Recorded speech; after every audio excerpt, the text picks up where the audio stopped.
This episode brought to you by Progressive Insurance. Do you ever find yourself playing the budgeting game? Shifting a little money here, a little there, and hoping it all works out?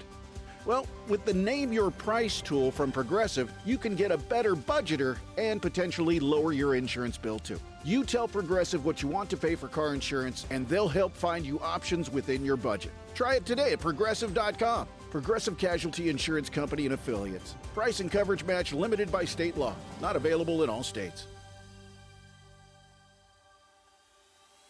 This podcast is sponsored by Talkspace. You know when you're really stressed or not feeling so great about your life or about yourself? Talking to someone who understands can really help. But who is that person? How do you find them? Where do you even start? Talkspace. Talkspace makes it easy to get the support you need. With Talkspace, you can go online, answer a few questions about your preferences, and be matched with a therapist. And because you'll meet your therapist online, you don't have to take time off work or arrange childcare. You'll meet on your schedule, wherever you feel most at ease. If you're depressed, stressed, struggling with a relationship, or if you want some counseling for you and your partner, or just need a little extra one-on-one support, Talkspace is here for you. Plus, Talkspace works with most major insurers, and most insured members have a $0 copay. No insurance? No problem. Now get $80 off of your first month with promo code SPACE80 when you go to Talkspace.com. Match with a licensed therapist today at Talkspace.com. Save $80 with code SPACE80 at Talkspace.com.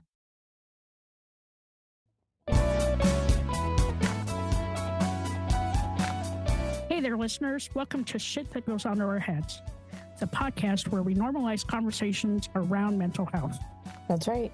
I'm Dirty Skittles, and alongside my amazing co-host, G-Rex, we are here to share stories and tips from our incredible guests. Each episode, we deep dive into struggles and triumphs of mental health, offering practical advice and heartfelt support. Because no one should feel alone in their journey. Join us as we break the stigma and build a community of understanding and compassion. Tune in and let's start talking about the shit that goes on in our heads. This is a two-part episode, and this is part one. 3, 2, 1. Welcome back to another episode of Shit That Goes On Our Heads. I have my amazing co-host, Dirty Skittles, with me today, and we have two extraordinary guests with us. We have Noel and Beth, and for anybody that listens, Noel is our editor for the podcast, and he is baller. Like, he makes us sound good. So, welcome, Beth. Welcome, Noel. Welcome. It's a pleasure to be here. Thank you for inviting us on the show. Yeah, absolutely. I'm so excited to hear your story. Oh, good way. Glad to tell it. Where shall we start?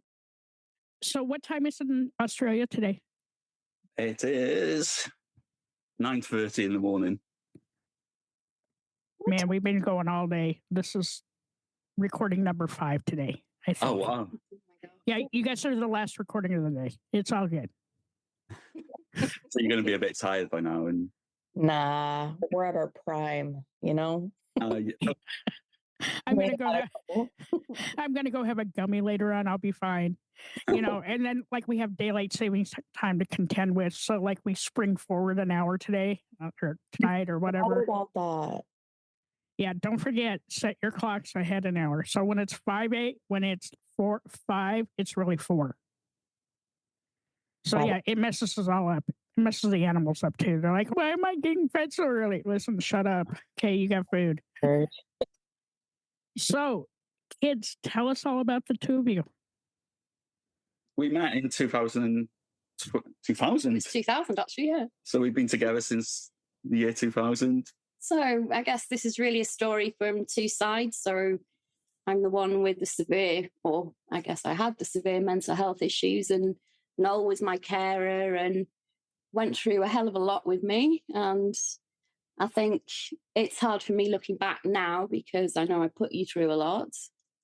But at the time, I wasn't able not to. So I think, I think it will help. And I think a lot of people don't see it from the other side, from the carer's point of view, as well as from the person who's suffering. I hope it will be. Yeah, it's just to give a bit of a more of a unique insight and maybe understanding, because a lot of people who in a marriage or a relationship with someone who suffers with mental health issues don't get support, and they're just cast aside. And inevitably it's going to take a toll on them eventually. So, yeah, I guess it's just going to be a sort of two-sided thing, really, where Beth's going to share her exploits into depression and suicide attempts and hospitalizations, and I'll just go over how it was from the other side, being the carer, being the one who had to pick up the pieces and just be there and try to keep shit together, really. Yeah. Yeah. So you met in the year 2000. Was that when it started, your challenge with mental health, or had you had some challenges up until then as well? Pretty much through the whole of my life, so very early on. And it kind of escalated after my PhD. Well, I think just before I'd finished. So when I'd finished in lab and I was writing it, I had a period of time at home, which I think just gave me too much time to think, and everything just kind of went out the window. So one of my first memories was being on the porch at home with the door closed behind me. And we're from Wales, so it was really cold usually, but it happened to be a nice day. And I think I was about 7 years old, and I can remember just crying and just feeling that shit scared. And the reason for that was because of my mum, basically. I was waiting for my dad to come home. He was a medic, so he was a GP. And when he came home, everything felt safe. So I think, that kind of growing up in that kind of situation led to a lot of my mental health issues, an eating disorder and all sorts, really.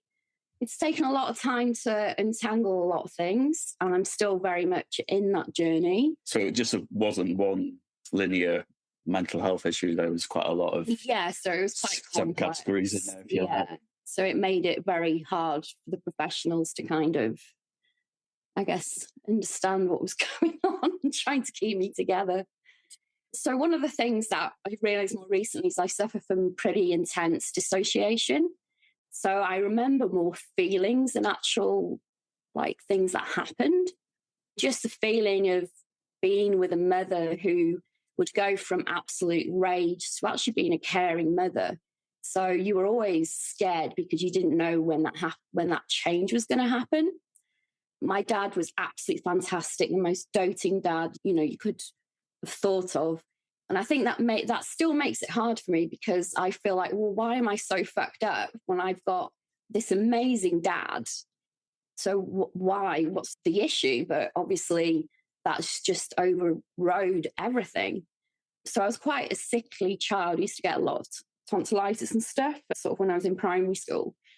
And my mum she still is obese. And I used to be taken to Weight Watchers with her. So I was very much, it was celebrated from weight loss. And my mum, she used to, well, I know now, basically binge eat chocolate. But when it came to actual meals, you wouldn't see her eating much. So kind of had that fear from such an early age that eating meant you would get fat. And then being fat meant I was my mother. And that fear still sits with me, to be honest. And there was one pinnacle thing that still haunts me, is she said that my sister was always going to be lucky that she would have my dad's skinny jeans, and all that side of the family were very slight. And that I would be, it's a Welsh word, it's tup. And what that means is fat and short. So that just resonated me. I was going to be this short, fat person who had rages, who was extremely manipulative. I think it's quite ironic because my sister's about half an inch taller than me. So why she called me short and not my sister is a bit weird, but hey ho, it is what it is. It's a whole inch. Yeah. I always knew something wasn't right, but my parents actually bought us horses, so we were very involved with horses. And I think that is the only thing that kept me going. I think things would have hit the shit, to be honest, before then, but kept us going. I did go through phases of just not eating at all in the day, losing a lot of weight, being absolutely just on the couch. My parents thought I had glandular fever, actually, but they didn't realise it was just down to just anorexia, basically. even at one point just do half days at school because I just did not have the energy. I would just be lying on the couch, just not being able to sleep, just absolutely in a bad way. But I think kind of decided that, I couldn't ride my horse like that. So it kind of made the decision as well. I've got two choices. I either stay like that or I give myself nutrition to actually be able to ride my horse, go to competitions. And, that was my life at that point. But, my whole life I've kind of dipped in and out of quite serious eating disorder as well as everything else, which has definitely complicated things. So I went to actually an agricultural college to actually study horses because that's what I wanted to do at the time. I used to ride a lot of horses for people. Again, that's what kept me going. I used to get paid to ride horses my whole life. That's what it involved. It was actually a HND, so it was a 2-year course. I think just after I met you, I went into my second year and just absolutely fell into an eating disorder. I think the strange thing is, to me, I guess because of my childhood, I thought it was normal and actually was abnormal to eat a large meal. I would go to the gym and exercise for absolute hours until I dropped.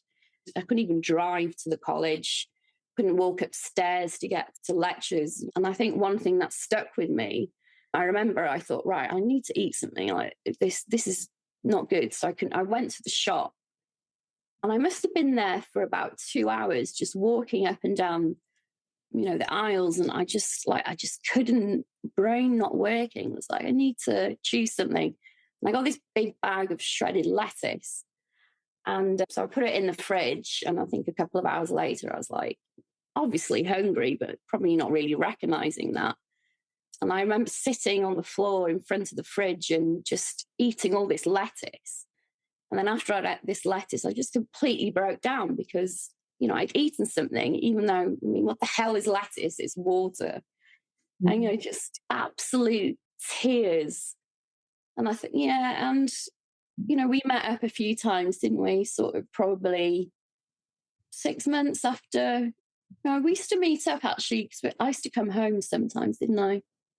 I thought, well, I've met this really amazing person and you were actually my first boyfriend, to be honest. I guess I didn't think I deserved, having somebody who liked me. And, I think being touched and stuff was, obviously a big thing because having such self-hatred, it's very hard to allow somebody, into your life, really. So, yeah, I made that decision. I can't do this thing anymore. If I live like this, where the hell's it going to get me? But it was also very hard because nobody really said anything to me, even though it was very drastic. And there was only once during that time that I realized how, much weight I'd lost. I remember going into my flatmate's room and it was the only place in the house that had a mirror. And I was quite my stomach was a big thing. I just hated it. I remember looking at it and it was just like, what? Who's that? I don't understand that. That's just, wow. How did I get here? I pulled myself up with, I don't think you realized it at the time, but you did pull me out of that hellhole. And then I decided, what I actually want to do is go into science. So ended up in university locally. So we quite quickly lived together, didn't we, really? And was quite determined to, I can't do that thing. I can't fall into that eating disorder. I need to do it. And I actually managed to get myself into the second year. And the reason for that was the person that interviewed me was Welsh and I was quite fluent. They kind of decided, even though I hadn't done what was needed to get into the second year. But, it was actually a molecular biology course, so it was pretty intense. Done a little bit of genetics and a little bit of this with the horse side, but, nowhere near that. And I worked my bloody ass off and ended up passing. And I worked in a lab. I got a scholarship to work in the lab between my second and third year there. And one of the postdocs took me under his wing, and I actually worked quite closely with him and got my first publication.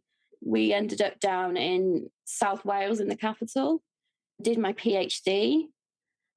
Yeah, and things just fell apart again. I'm not really sure why. And I just descended down this absolute dark hole, and we were living above a cafe, weren't we, at the time? Yeah, that's right.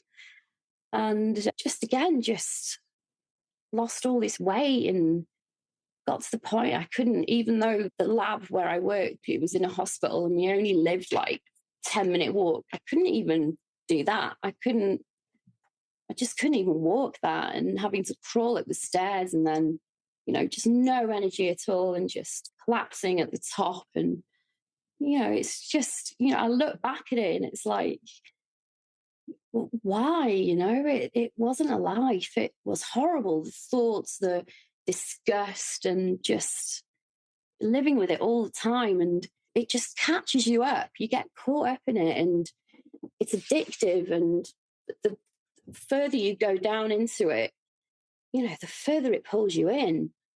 Yeah.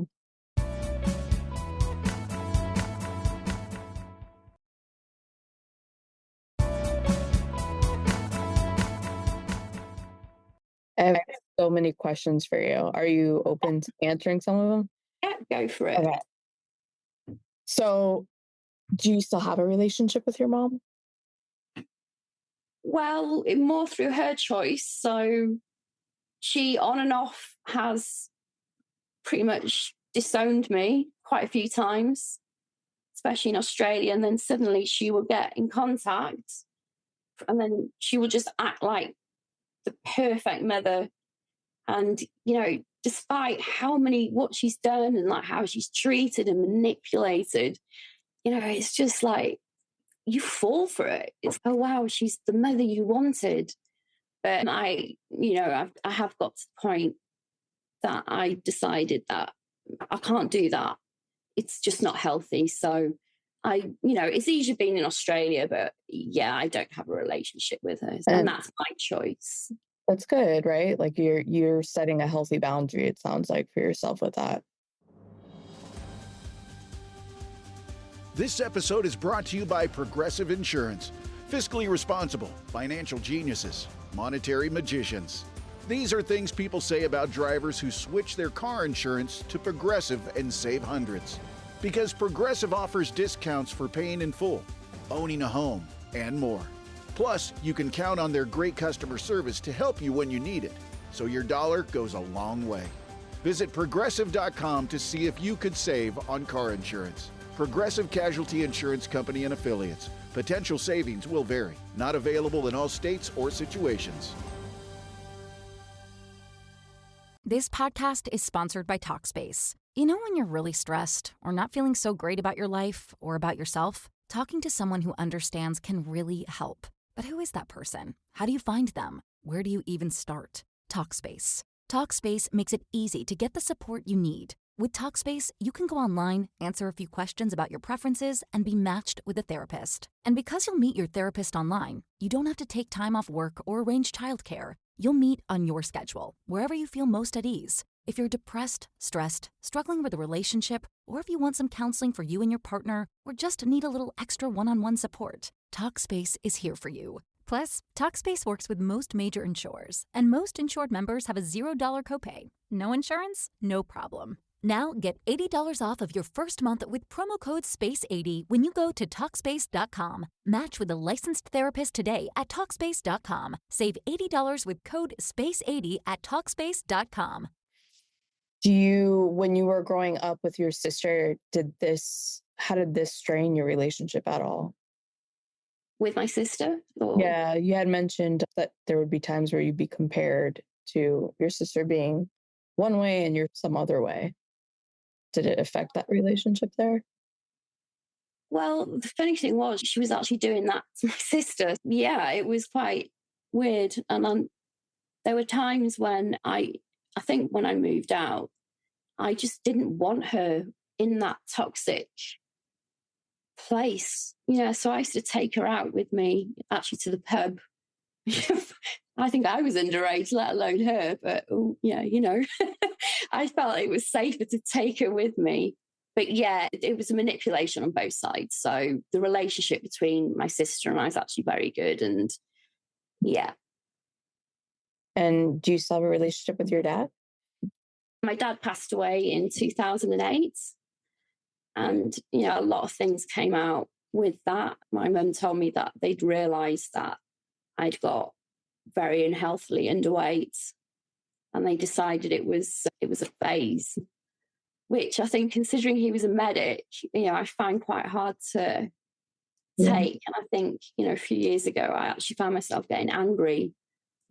Maybe I wouldn't still live in this hellhole, if somebody had actually picked it, if he'd have picked it up. But, I think things were very different then. It wasn't always recognised. Yeah.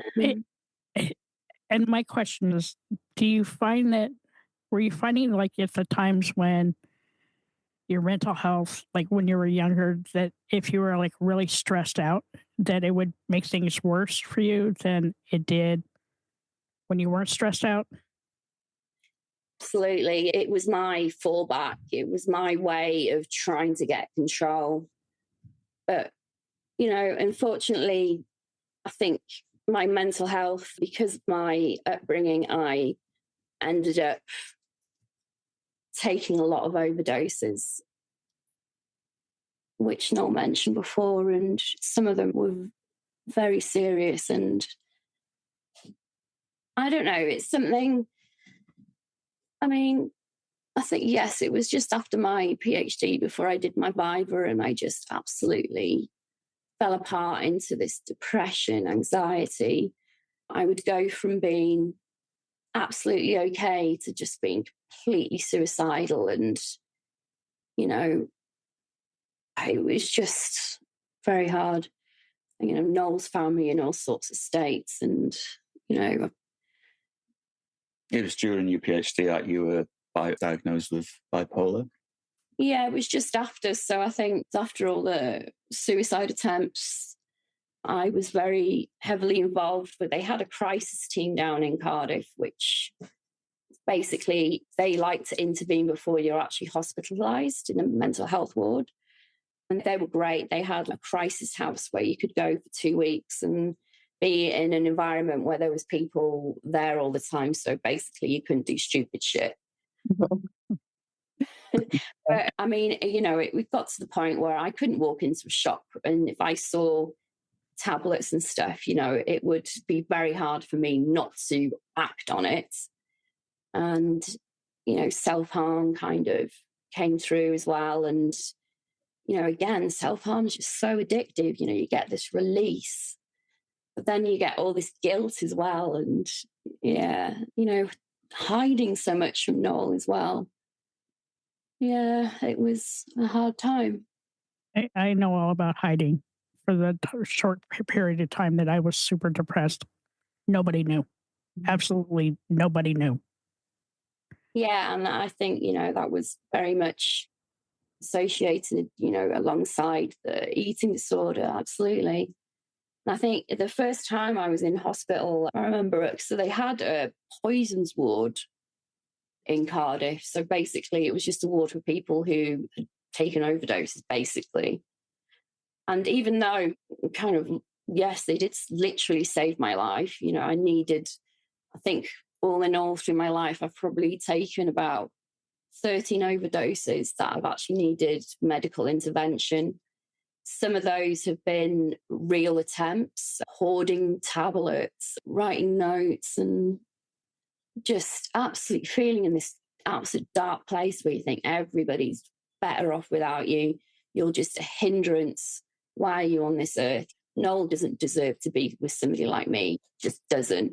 I look back on that, and, at the time I just had all this such intense emotions, and I felt like I was absolutely going crazy. Was like psychotic. So, yeah, it was pretty hard.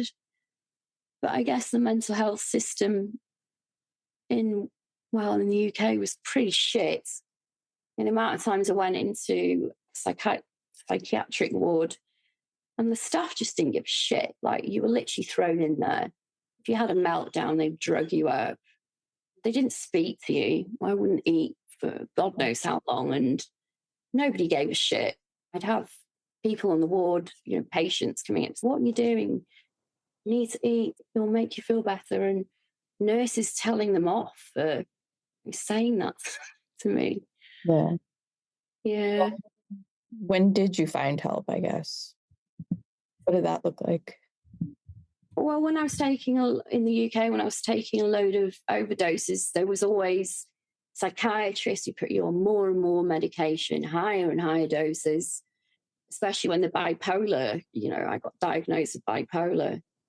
Even though my diagnosis changed when I moved to Australia to borderline personality disorder, which I'm told I don't actually diagnostically fit anymore.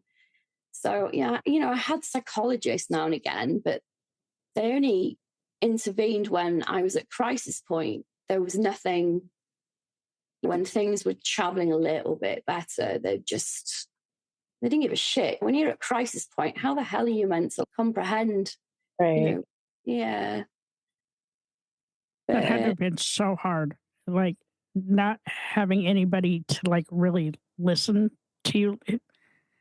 Like, you had Noel, but as you're trying to to describe what's going on inside of your body and not getting the help that you needed, I think to me that would have been extremely frustrating. And I would have been like, at that point, I'd been like, deuces, I'm done. I'm going to go figure this shit out on my own.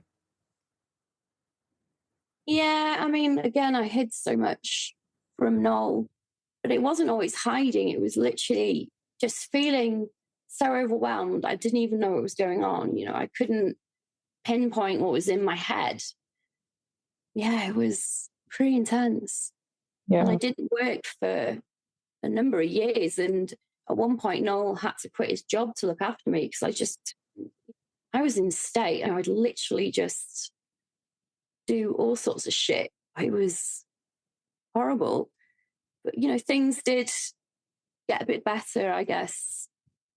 I wanted to go back into research and was looking for jobs and ended up then deciding to look internationally. You wanted to come over to Australia and then sort of having interviews, but being a researcher, it's very hard because you're kind of very much pinpoint such a small little thing that somebody who comes along who knows this method is going to have that job over you. It doesn't matter how many papers you've had and again, that's the thing, I've got all these papers and it doesn't feel like anything. It's just, so what?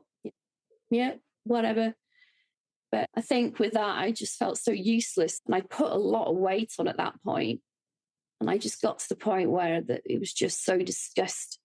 And I ended up being quite severely bulimic and alongside the not eating.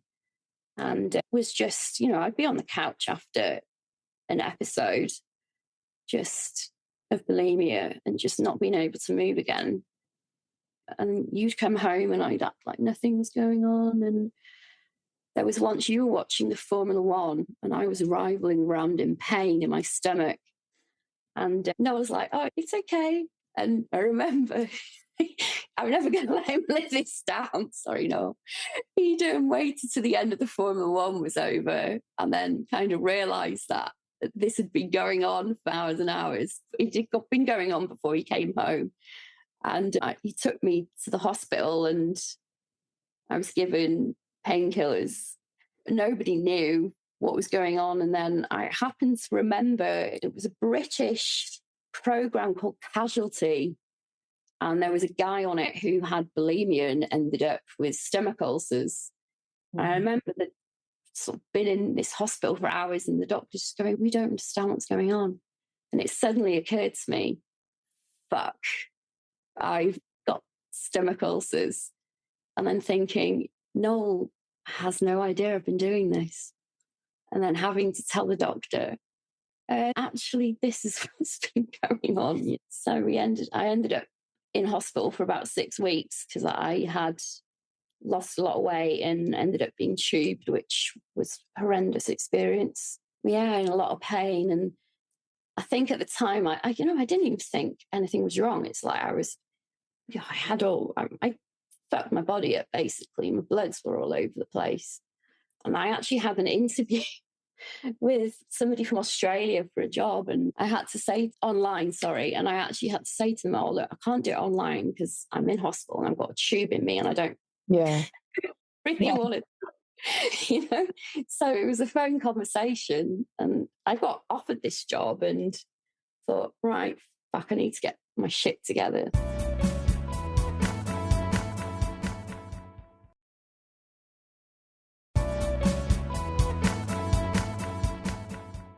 Yeah, we ended up in Australia and things were okay for a bit.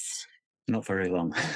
Probably about not even 6 months. Yeah, it was less than that. And again, I don't really remember a lot. I ended up in hospital, and things had been pretty bad. And I wasn't really in the system at that time because we just moved. And I think there was a carer nurse or something came over and was like, nah, I need to take you right now. You're not good. And she actually stayed until the doctor was there. And I was just like, I felt like shit. I was suicidal, but I didn't really understand what was going on. And they have they had a ward here, which is like a holding ward until they decide what they're going to do with you. And I think they just drugged me up to the nines. I don't think I even knew my own name at one point. So I got put into a psychiatric ward, and I was actually on a 1-to-1. So I had somebody with me. It was probably for about 2.5 weeks. And I remember a guy said to me, one of the nurses, you're one of the illest people here on the ward. And I was like, what do you mean? I haven't done anything. I haven't taken an overdose. Because to me in the UK, it's, take an overdose, end up in hospital. If that didn't happen, they didn't care. And that ended up with me not working. But luckily I met an amazing psychiatrist who diagnosed me with borderline. And I think from there, everything, even though things were absolute fucking shit. This podcast is sponsored by Talkspace. You know when you're really stressed or not feeling so great about your life or about yourself? Talking to someone who understands can really help. But who is that person? How do you find them? Where do you even start? Talkspace. Talkspace makes it easy to get the support you need. With Talkspace, you can go online, answer a few questions about your preferences, and be matched with a therapist. And because you'll meet your therapist online, you don't have to take time off work or arrange childcare. You'll meet on your schedule, wherever you feel most at ease. If you're depressed, stressed, struggling with a relationship, or if you want some counseling for you and your partner, or just need a little extra one-on-one support, Talkspace is here for you. Plus, Talkspace works with most major insurers, and most insured members have a $0 copay. No insurance? No problem. Now get $80 off of your first month with promo code SPACE80 when you go to Talkspace.com. Match with a licensed therapist today at Talkspace.com. Save $80 with code SPACE80 at Talkspace.com. For a long time, it ultimately led to where I am now. Yeah, and a very good psychologist who saved my life. I remember once she'd gone on break for about a month. And so it was the first appointment I had, and it was actually her first day back. And she said to me, when I was in the shower this morning, it suddenly occurred to me that I was going to go to work, and I honestly 100% believed they were going to tell me that you had managed to kill yourself. And I was like, what are you on about? Don't be stupid. And she was like, no, seriously, I honestly thought, that was what was going to happen. And she said she dreaded the drive over. So I think that just explains, how all over the place it was, really. Yeah. And then because I was actually in my current research job in Australia, I had to be a bit open about what had happened. And unfortunately, the university I was at, they got rid of me. They used all sorts of excuses. I got bullied because of it. Yeah, and they basically ousted me out. Didn't like the fact that, they couldn't, mental health to them was just obviously bollocks. I missed work. As far as they were concerned, I was a lost cause. being unstable anyway, and then having all that other stress, just ended up with things getting deeper, and there were suicide attempts again. But I had all this, but at this point, I had all this support. So even when things were traveling okay, I still had, this support there, which was really important, obviously. It was so much better than the UK, but I didn't work for a while again. And I actually had my psychologist at the time say to me that she didn't think I would ever be able to have a proper job. And she said, "You'll never be stable enough. You'll be lucky to have a part-time job." And I think I thought, fuck you. Yeah. Just because you tell me that. So I ended up doing DBT, dialectical behaviour therapy, which is actually primarily for people with borderline. And it just resonated with me. I mean, I'd had CBT before, and, the difference is, they'll say to you, CBT, count every time that you feel like self-harming. And it kind of led to me self-harming because, you're more aware of it. But whereas DBT is like, just recognize you get that feeling, you're in control, doesn't mean you need to act, throw it away. And, that's what helped, and ultimately ended up getting a part-time job as a dog washer in a grooming salon, and then applied for a lab job, and got back full-time working. I ended up being a team leader of the lab. Things were still not great, and I fought through, and there were difficult times at work. I got bullied again by a narcissist, basically, and actually for the first time in my whole life stood up to it and rang the director, say, "Look, I'm not putting up with this anymore." And they had no idea it was going on. And they 100% supported me through that process. And I think, I'd never had that before. It's, oh my God, these people believe in me. I actually ended up doing DBT a second time, which I'm very glad of because it solidified it. And I was still pretty suicidal, but I was no longer waking up feeling suicidal, having, my day, just consisting of trying not to do anything, to actually enjoying going to work, being able to really take on the DBT message. And I had a different psychologist who I'm with now who, it's amazing, really. Like I said, no longer have the borderline. It's an ongoing process. Yeah. I just started a new job been there a year it's actually a brewery, so I'm a microbiologist. And I absolutely love it. They're so supportive. Yeah, it's the best job I've ever had. And I think, I'm actually happy. Always. Yeah, I mean, there was a recent time, my last overdose was about 2.5 years ago. And it was connected to the eating disorder of just feeling so lost and like things were not going to get better. But I think with the DBT skills, I'm actually able to look at it from, it doesn't have to be like that. I do get days where I want to be alive. Yeah. Have you noticed any specific trigger? Does anything trigger that? It can be a comment from somebody about, not necessarily directly at you, but the one thing I find is that I get very paranoid if I think people's behaviors change towards me, and that can trigger it. But I think one of the biggest triggers for me more recently was sort of trying to hit the eating disorder head on and kind of actually make things worse. So I did go recently through bad time of, going back to bad habits. But part of my job is actually collecting samples around the brewery. So I have to go upstairs, get kegs off the line, and then realizing, just being so weak, could barely do that, couldn't think in meetings. And I was like, fuck's sake, I love this job. Come on, get your shit together. So I do have a question, and I think you said this already, but the help that you're getting in Australia is so much better than what you were getting in the UK. Absolutely. Yeah. Like I said, it was crisis point there, but here it's called Medicare. And you have so many sessions where they pay what's called the gap. So I see a private psychologist, but they pay 70%, 80% of the actual appointments. And because I have a diagnosis and, still struggle with an eating disorder, I get a lot of sessions. I still see somebody every 2 weeks. Yeah, much better.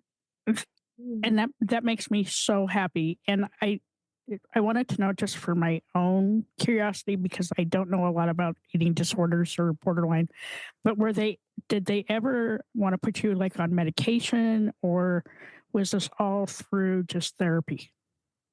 Oh, the medication right from the off start in the UK was just absolutely terrible. I'd be on all sorts of medication. And every time I had a slip up and end up in a psych ward, usually for 6 weeks. I don't know why 6 weeks.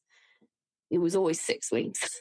But they were just more and more medication, increase it. And then I came to Australia, and the psychiatrist I saw was like, why are you on all this? You don't need to be. So I did come off a lot of it, still take some, but primarily because I've been on one in particular for a couple of decades, that it's kind of the fear of having to go through coming off it. There's been times if I miss a dose, it's horrible for days. So it's kind of like, feels like, well, maybe it's better just to keep on taking it rather than having to maybe compromise, how I feel at the moment. Yeah. There's like a withdrawal, you're saying, from it? Oh, absolutely. And I think this particular medication, because I did actually try and come off it. So Noel and I decided we wanted children in the UK, and the psychiatrist that I saw was actually a new one at the time.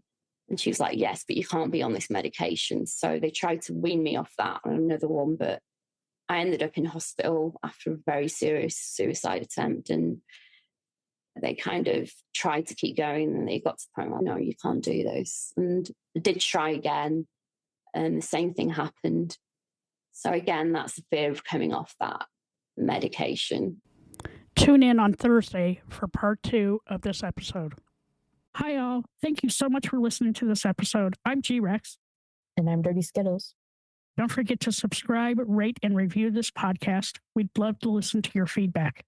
We can't do this without you guys. It's okay to be not okay. Just make sure you're talking to someone.